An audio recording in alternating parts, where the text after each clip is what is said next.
sachant que notre vieil homme a été crucifié avec lui.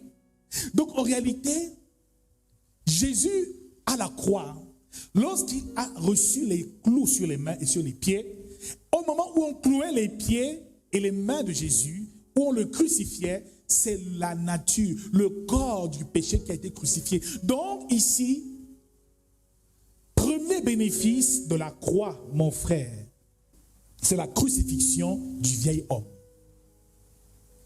de la nature pécheresse de l'homme, du péché adamique. Donc ici, dès l'instant où Christ est crucifié, c'est le péché qui est crucifié. Mon frère, celui qui est en Christ ne pratique plus le péché. Alléluia. Donc maintenant, le péché qui coulait, qui pesait sur nous a été effacé totalement et a été cloué à la croix. Amen.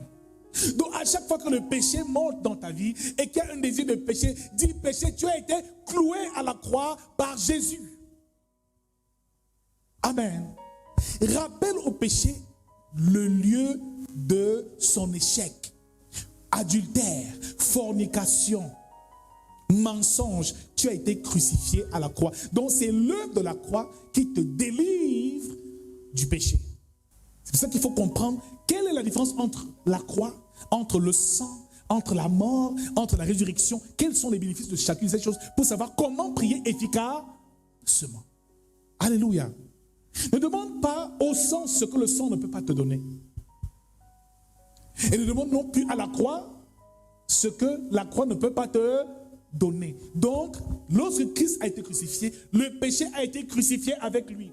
Le vieil homme crucifié. Donc cet être méchant, cet esprit qui te conduisait toujours au péché, cette nature adamique a été crucifiée. Mon frère, par sa crucifixion, je ne suis plus esclave du péché au nom de Jésus-Christ.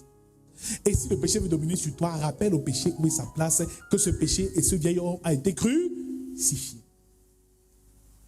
Ce n'est pas moi qui suis chrétien qui va encore entrer dans l'impudicité, dans le mensonge, les vols, les adultères et toutes sortes de choses abominables.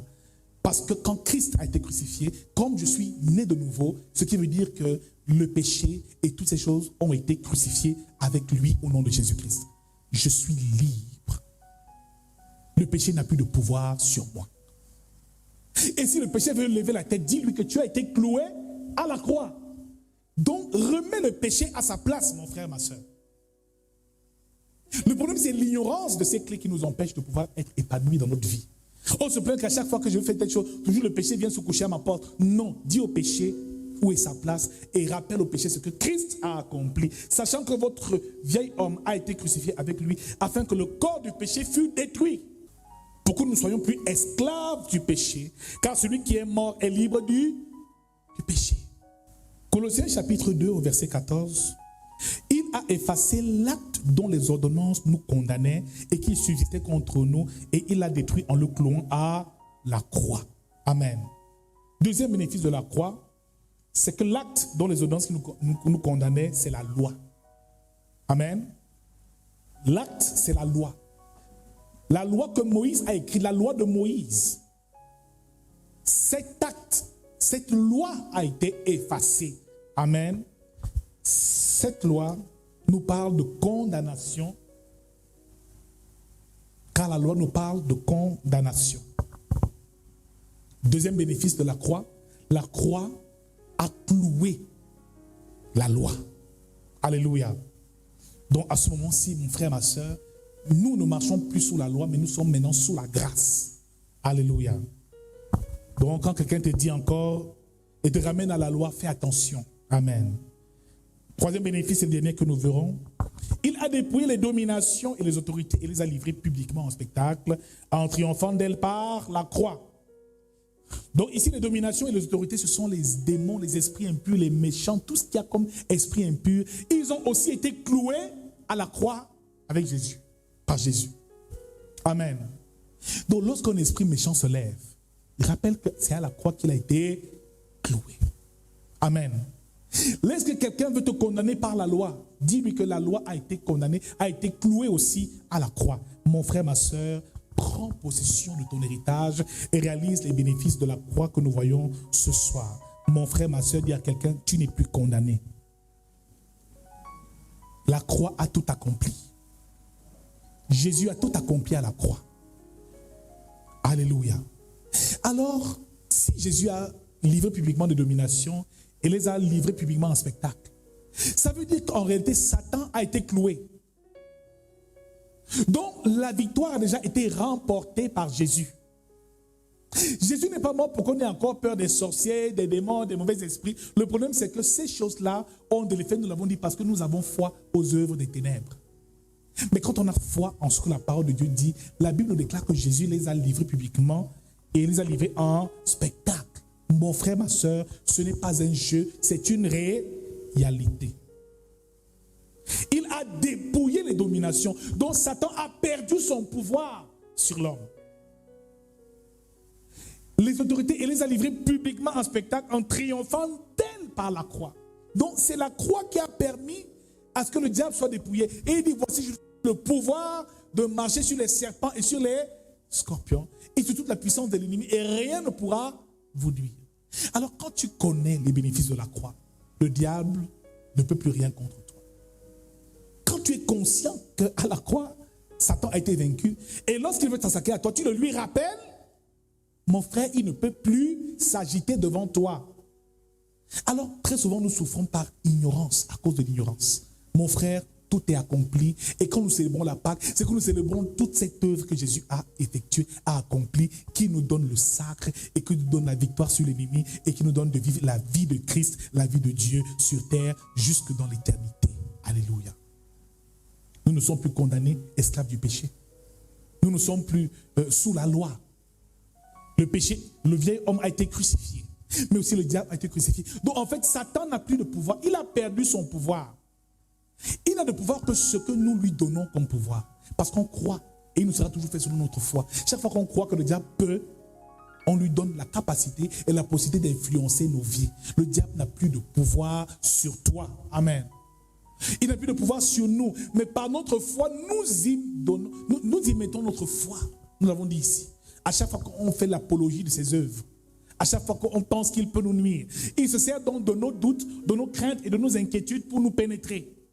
Mon frère, ma soeur, ne doute jamais, ne crains pas, crois que Dieu t'a déjà délivré et cela deviendra ta réalité au nom de Jésus-Christ. Donc, nous n'avons pas pour vocation à combattre le diable permanemment. Ce n'est pas notre vocation. Nous avons autorité sur lui. On n'est pas en combat et en guerre avec le diable, mais nous avons reçu l'autorité sur lui. Faites bien la différence. Nous avons reçu par Jésus-Christ et par notre filiation, par l'alliance, le pouvoir de marcher sur les serpents, sur les scorpions, sur toute la puissance de l'ennemi. Et il dit, voici les miracles qui ont permis ceux qui auront cru. En mon nom, ils chasseront les démons. Mon frère, ça fait partie de notre héritage. Pourquoi les démons ne partent pas? Parce qu'on n'y croit pas. Parce qu'on croit que ces sorciers sont trop forts. Ils ne sont rien du tout. Le diable est déjà vaincu. Dis à quelqu'un, Satan est vaincu. Nous nous combattons non pas pour la victoire, mais nous combattons dans la victoire parce que Jésus est venu tout accomplir. Bien aimé, quand on a encore peur de ces choses et quand les sorciers, on a peur de tout ça, ça veut dire qu'on n'a pas encore compris notre héritage. Ça veut dire que Jésus est venu mourir pour rien. Ça veut dire que tout ce qu'il a fait ne compte même pas. Tous les jours, je coupe Satan, je coupe le lien, Satan chasse, quitte ma maison, Satan, le diable, je te chasse, Satan, et je prends la mitraille. Ça veut dire quoi? La mitraille pour faire quoi? Prends la mitraille maintenant, même maintenant les balles de sang de Jésus. Maintenant tire sur les démons. On voit toute une église debout en train de faire toute une soirée. Le diable nous a vraiment menti. D'autres même ont dit que prenez la machette, on va couper le diable aujourd'hui. Tu vois tout le monde, le diable je coupe. Et il est toujours là. Hein. Les problèmes ne finissent pas.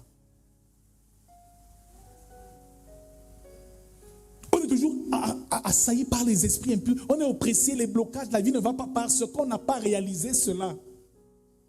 Alléluia. Mon frère, toute une nuit de prière, on appelle le diable, on le lit. Mais Jésus a déjà fait ça. Toi, utilise seulement l'autorité que tu as au travers du nom de Jésus qui est une clé du royaume pour le chasser un point, un trait.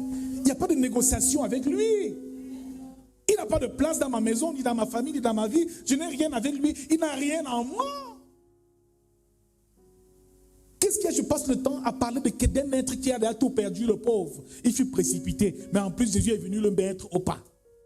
Il a enlevé le pouvoir. Maintenant, il utilise que la peur que tu as pour t'atteindre. Et c'est nous-mêmes qui lui ouvrons nos portes. Parce qu'on a peur, on craint et tout ça. Mon frère, quand tu connais ces principes-ci, tu marches en toute assurance parce que Satan saura que tu connais ton droit. Tout fils du royaume connaît ses droits. Il n'a pas le droit de te nuire. Alléluia. Ta maison n'est pas sa maison. Ton corps est le temple du Saint-Esprit. Le temple du Dieu vivant. Il n'a pas de place dans ton corps. Et tu dois le lui rappeler. Mon corps est une propriété privée. J'appartiens maintenant à Jésus. Satan, tu as été vaincu, cloué ou à la croix. Appelle la puissance de la croix contre lui maintenant. Et tu verras qu'il ne prendra même pas une seconde pour partir. Il saura que celui-ci connaît son héritage, il connaît ses droits. Moi, je ne peux plus rien contre lui. Elle connaît ses droits. Moi, une chose passe, c'est fort. J'ai encore mal rêvé. Ouh, c'est grave, c'est grave. Cette fois-ci, j'ai rêvé que les gens mangeaient. Ils faisaient ceci, on a enterré. Oh, c'est sûr que quelqu'un va mourir. Tu paniques pourquoi? Il n'a plus de pouvoir. Le pauvre, il n'a plus de pouvoir. Donc, on lui attribue tellement de choses. Pourtant, il n'est même pas capable de le faire. Ce qu'il utilise seulement, c'est notre ignorance, c'est notre peur. Nous n'avons pas pour vocation de combattre le diable tous les jours. Amen. En fait, qu'est-ce qui se passe? Lorsque nous devenons enfants de Dieu, nous recevons des grâces du Seigneur. Ça veut dire que la vie abondante, la santé, tout est compris dans le royaume et dans le package que nous recevons.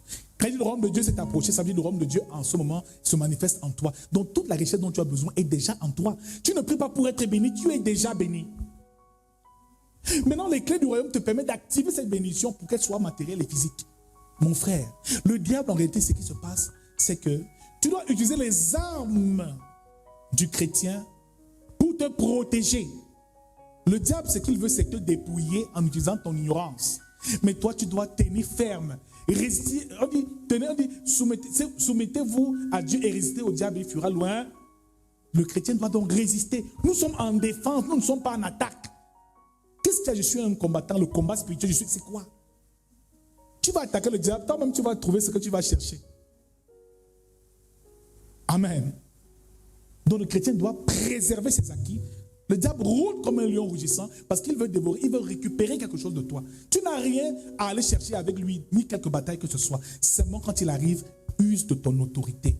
Bien-aimé dans le Seigneur, comprends qu'à la croix, Jésus a tout payé. Ce n'est pas un slogan, c'est une réalité. Donc quand ils viennent et qu'ils approchent dans un domaine de ta vie, utilise les clés de la parole.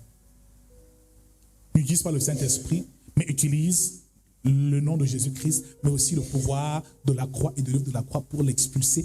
Et il s'en ira loin de toi au nom de Jésus-Christ. Ce n'est pas compliqué. Donc à partir de ce soir, mon frère, ma soeur, nous allons rendre grâce à Jésus. Et bénir Dieu pour son sacrifice à la croix.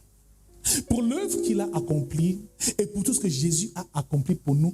Que son sacrifice ne soit vain dans nos vies.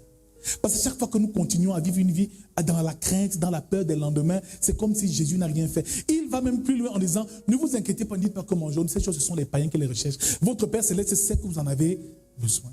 Donc on est tout dans les inquiétudes, la peur du lendemain. Mon frère, on muselle la grâce de Dieu. Amen.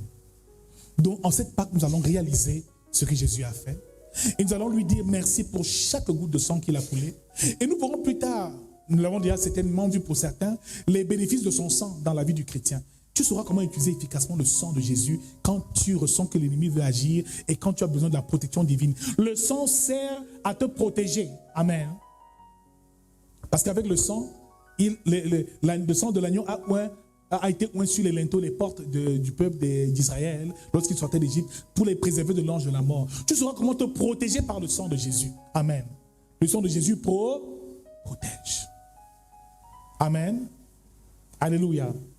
Mais vous allez vous rendre compte d'une chose, c'est que plus tard nous allons comprendre que ni la mort, ni l'œuvre de la croix ne donne la vie. Rien de tout ça. Mais ce qui donne maintenant la vie, c'est la résurrection qui contient d'autres puissances et d'autres grâces dont nous avons besoin pour vivre une vie heureuse. Nous comprenons quelles grâces sont liées à la mort, à sa résurrection, à sa crucifixion, à toutes ces étapes qu'il a traversées, à l'œuvre de la croix. Et dès que tu sauras toutes ces choses, mon frère, tu pourras vraiment marcher avec toute l'autorité dans Jésus-Christ.